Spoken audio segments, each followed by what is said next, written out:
Hello नमस्कार, मैं doctor Surendra खंसरी ज्योतिष आचार्य ज्योतिष की इस नई श्रृंखला में आप सभी लोगों का स्वागत करता हूं। दोस्तों, आज बात करने जा रहे हैं हम कर्क राशि की, जो कैंसर साइन है। और शनि के आज के दिन शनि के गोचर के बाद जो शनि का ट्रांजिट है, उसके बाद आज शनि का क्या प्रभाव है और आगे क्या रहने वाला है, इसकी चर्चा करेंगे। चलिए शुरू करते हैं। सबसे पहले हम कर्क राशि के लग्न में जाते हैं कि लग्न कुंडली कर्क राशि, चंद्र कुंडली कर्क राशि। अब कर्क राशि की चंद्र कुंडली के हिसाब से यहाँ पर जो फर्स्ट हाउस है, ये बहुत ही सुंदर चमकता हुआ नजर आ रहा है। इसलिए आ रहा है कि सैटर्न का गोचर जो अष्टम से और अब हो गया नवम भाव में।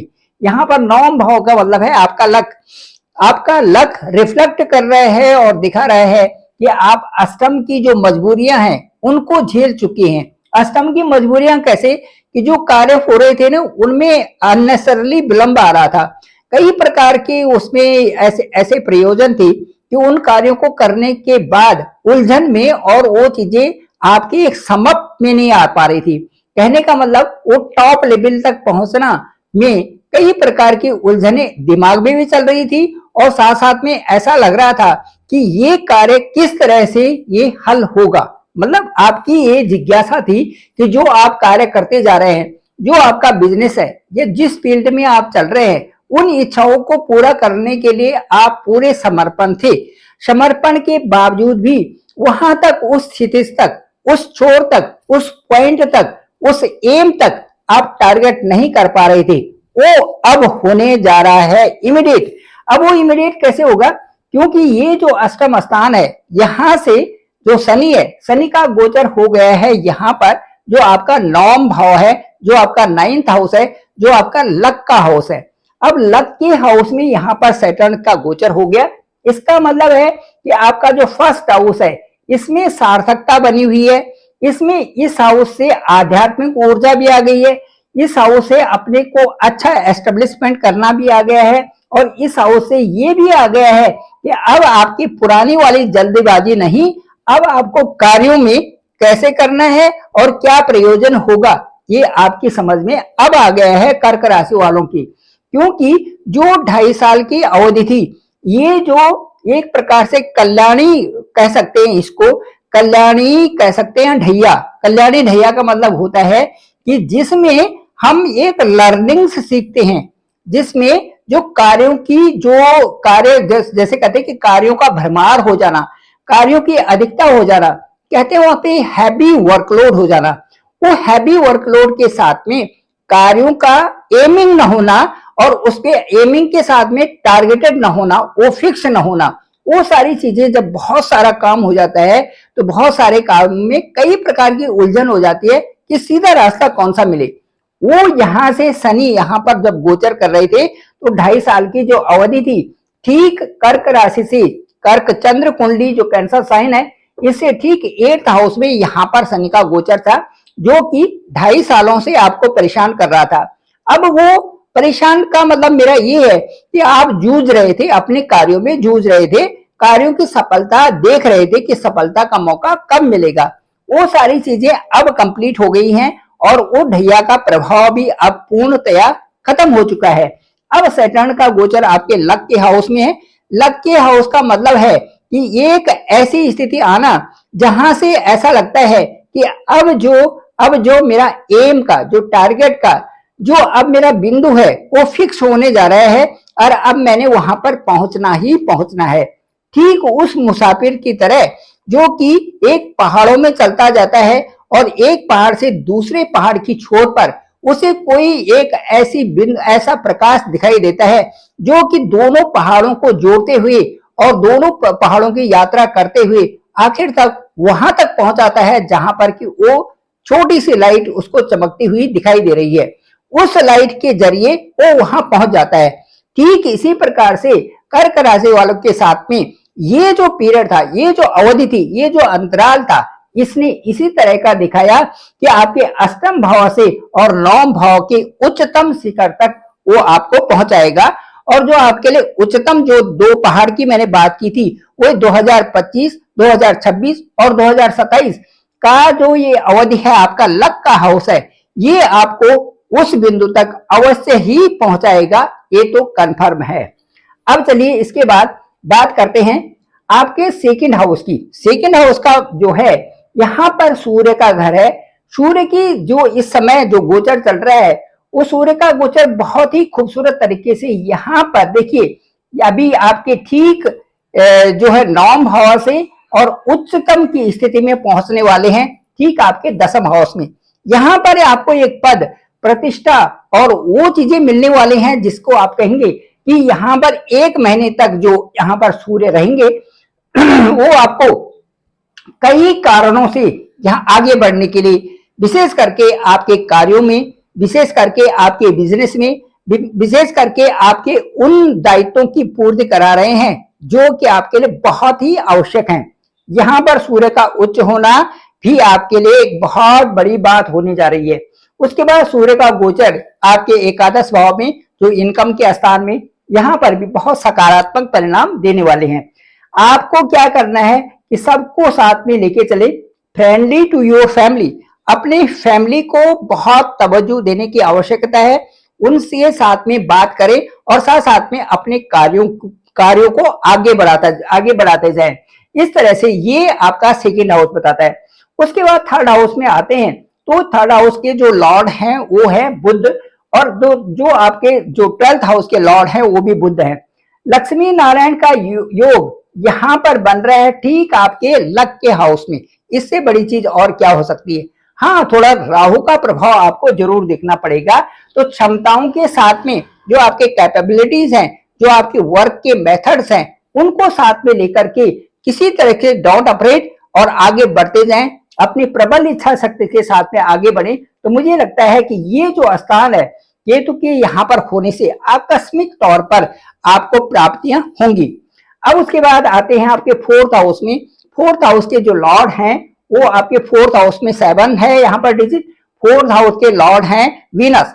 वीनस की स्थिति भी आपके लक के हाउस में है और ये आपको बड़ी रिस्पॉन्सिबिलिटी इसमें मिलने वाली है। मुझे ऐसा लगता है कि 18 मई तक आप यदि यहाँ से सुख भाव से संबंधित देखें तो जमीन का यदि इन्वेस्टमेंट से थोड़ा बचें तो ज्यादा अच्छा रहेगा। और 18 मई ऑनर्स ये सारी चीजें अच्छी होने वाली हैं। तो इस तरह से वीनस का लक हाउस में भी विशेष आपका योगदान इस समय बन रहा है, क्योंकि लक हाउस पे वीनस का, उसके बाद आपके 10th हाउस और उसके बाद 11th हाउस, ये वीनस के लिए बहुत ही खूबसूरत घर है। यहाँ तक कि वीनस आपके जब 12th हाउस पे भी जाएंगे तो यहाँ पर भी वीनस को एक अच्छी प्रधानता, एक अच्छी रिस्पेक्ट मिलती है, क्योंकि वीनस के वहां पर जो भी खर्चे होते हैं स्पष्ट तौर से वो खर्चे होते हैं जो कि हमारे लिए बहुत आवश्यक भी होते हैं, अपने परिवार से संबंधित होते हैं, और वो खर्चे जो कि हम किसी समाज पर, किसी धार्मिक कार्यों पर लगाते हैं, वो खर्चे भी यहाँ से वीनस दिखाते हैं। अब मैं आपको बताऊंगा कि जो आपका पंचम हाउस है, पंचम हाउस के अंक है 8। पंचम हाउस में जो अंक डिजिट है वो है 8 डिजिट यहाँ पर, और उसके बाद जो 1 डिजिट है जो कि फर्स्ट है वो है आपके ठीक 10th हाउस में। ये दोनों हाउसेस बहुत ही चकाचौंध तरीके से उन्नति के शिखर पर पहुंचने वाले हैं। आपके कार्यों की जो स्कीम है और आपके कार्य का जो ढंग है, यहाँ पर आप खुद को स्थापित कर रहे हैं, खुद को एस्टेब्लिश कर रहे हैं, साथ साथ में अपने लिए अच्छे कार्यों से जोड़ रहे हैं। और टोटल जो 14 अप्रैल के बाद का बहुत अच्छा एक बेटरमेंट है और बेटर पीरियड है आफ्टर 14 जुलाई 2025।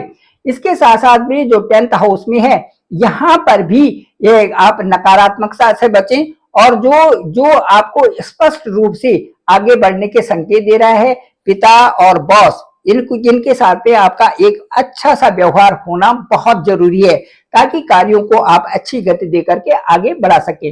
दूसरा मैं ये बताऊंगा कि चूंकि ये भी पंचम जो हाउस है, 5th हाउस भी मंगल का है, 10th हाउस भी मंगल का है, और मंगल बैठे हुए हैं ठीक आपके लग्न में, यानी कि आपके असेंडेंट में, यानी कि आपकी चंद्र कुंडली में 1st हाउस में। यहाँ का जो मंगल है वो नीच का तो होता है, लेकिन चूंकि देखिए दशम से भी 4th यहाँ पर है, ये बहुत अच्छा योग बनता है। और यहाँ पर अष्टम से भी देखेंगे तो 9 में यहाँ पर देखिए ये भी लक का एक बहुत अच्छा योग बनता है। इसलिए ये मंगल ही आपको बहुत एक ऐसी रेपुटेशन देने वाले हैं एक अच्छी कार्यों की शुरुआत करने वाले हैं। इस समय कई लोगों की कार्य की नई शुरुआत होगी और धमाकेदार शुरुआत कर्क राशि वालों के साथ में होने वाली है। मंगल के नीच होने के बावजूद भी आपको बहुत सार्थकता से आध्यात्मिक ऊर्जा भी मिलेगी। साथ साथ में आप एक बेटर फील्ड में आगे बढ़ रहे हैं और उसमें आप जल्दीबाजी नहीं करेंगे, तो कई कार्य बहुत अच्छे तरीके से आपके आगे बढ़ने वाले हैं। मंगल की भी नीच होने के बावजूद भी यहाँ पर आपके लिए बहुत बड़ा योग कारक मंगल बन रहा है। उसके बाद आपका देखेंगे कि जो छठा स्थान है वहां पर 9 अंक है और 9 अंक के बाद जो आपका देखिए लक का हाउस है, इनका भी अंक यहाँ पर 12 है, यहाँ पर 9 है। दोनों के गुरु जुपिटर है। जुपिटर की स्थिति बहुत ही खूबसूरत आपके इनकम हाउस में है और ये बताता है कि आप कई तरीके से पूरे लाभ के तरीके से पूरे लाभ अपने व्यवसाय में कमाएंगे, पूरा ध्यान वहां पर देंगे। अब कोई दुविधा नहीं और आप बिना दुविधा के आप कार्यों को आगे बढ़ाते रहें। यहां से आपका कंपटीशन देगा और यहां से आपको लक साथ दे रहा है। इस तरह से आपका जो यहाँ पर जो लाभ स्थान है वहां पर आपकी स्पष्ट तौर से अच्छी कमाई, अच्छा लाभ, यहां से इनकम आपके लिए होंगी। यदि यहां से 7th हाउस को देखें तो 7th हाउस में यहाँ पर 7th हाउस का जो यहाँ पर है ये व्यवसाय में पूरी तरह से आप सक्रिय हैं और उसके साथ साथ में क्योंकि यहाँ जो 10 यहाँ पर 7th और 8th हाउस के जो लॉर्ड हैं, 7th और 8th हाउस के लॉर्ड हैं, वो सीधे लक हाउस में बैठे हुए हैं। 7th व्यवसाय से 10th माना जाता है और उसी तरह से ये स्थान व्यवसाय को कहीं ना कहीं ऑल ऑफ सडन प्रोग्रेस दे देते हैं। 8th जो हाउस है और वो लक हाउस में रह करके यहाँ पर पूर्णतया एक लक्ष्य की तरफ सार्थक रूप में, आध्यात्मिक रूप में एक बड़ी ऊर्जा से यहाँ पर आगे बढ़ने में सैटर्न आपके लक हाउस को पूरी तरह से परिपक्व मैच्योर बना रहे हैं। इसके बाद आएंगे हम आपके 9th हाउस में। 9th हाउस की बात भी हो चुकी है बृहस्पति की और बृहस्पति आपके ठीक जो है आपके इनकम हाउस में है। बहुत ही सुंदर इस समय स्थिति बनी हुई है। इस तरह से आपकी पूरी कुंडली की जो विवेचना है उससे ये समझ में आता है कि जो इस समय कर्क राशि वाले हैं उनके लिए ये जो जल तत्व राशि है पुनर्वसु पुष्य और अश्लेषा का जो मिश्रण है, जो पुनर्वसु पुष्य और अश्लेषा का जो व्यवहार है, पुनर्वसु पुष्य और अश्लेषा का जो एक कोरिलेशन है, एक संदेश जाता है कर्क राशि के लिए बहुत बेहतर। और इन तीनों नक्षत्रों का जो व्यवहार, तीनों नक्षत्रों की जो कुशलता है ये कर्क राशि में छुपी हुई है। मुझे लगता है कि जो ये 2025, 26, 27 है ये बेहतर रूप से, बड़े अच्छे रूप से, बड़ी अच्छी प्रोग्रेस आपके लिए दिखा रहे हैं और ये 100% है कि 2026, 27 आपके लिए बहुत ही सुंदरतम ढंग से 25 के जो दायित्वों की पूर्ति करते हुए 25 में जितनी आप मेहनत कर रहे हैं उन सब का रिजल्ट आपको पहले तो 25 एंड और उसके साथ में 26 जो 2026 एंड 2027 में जीवन का एक उस समय एक ऐसा लेख लिखने जा रहे हैं जो आपके जीवन पर्यंत के लिए आपका साथ दे रहा है। Thank you very much. मैं डॉक्टर सुरेंद्र खंसली ज्योतिष आचार्य। डिस्क्रिप्शन में मेरा नंबर है 9868280191। आप डायरेक्ट मुझे कॉल कर सकते हैं। आपका असेंडेंट कहाँ लग्नेश है, आपके लक हाउस और कहाँ आपके भाग्येश हैं, आपका जो 5th हाउस कहाँ आपके पंचमेश है, आपका 7th हाउस कहाँ आपके सप्तमेश है, इस तरह से आपका 10th हाउस कहाँ आपके दसमेश है, कैसा योग बना रहे हैं, कहाँ पर बना रहे हैं और आपके जो पूरे जो ग्रह हैं उनके गोचर से कितने योग आपकी कुंडली में बन रहे हैं, इन सब का विश्लेषण करते हुए ओवर फोन आपसे बात करेंगे।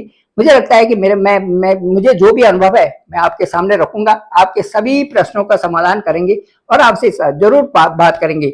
आप मुझे यदि कॉल करते हैं तो मैं आपका कॉल खुद पिक करूंगा और आपके साथ बात जरूर करेंगे। Thank you very much. आप सभी लोगों का धन्यवाद, आप सभी लोगों का आभार। मेरे इस चैनल को डॉक्टर सुरेंद्र खंसली नामक इस चैनल को आप सब्सक्राइब जरूर करें, सभी लोगों तक भेजें ताकि सबको इसकी जानकारी हो सके। आप सभी लोगों का पुनः आभार, पुनः बहुत बहुत धन्यवाद।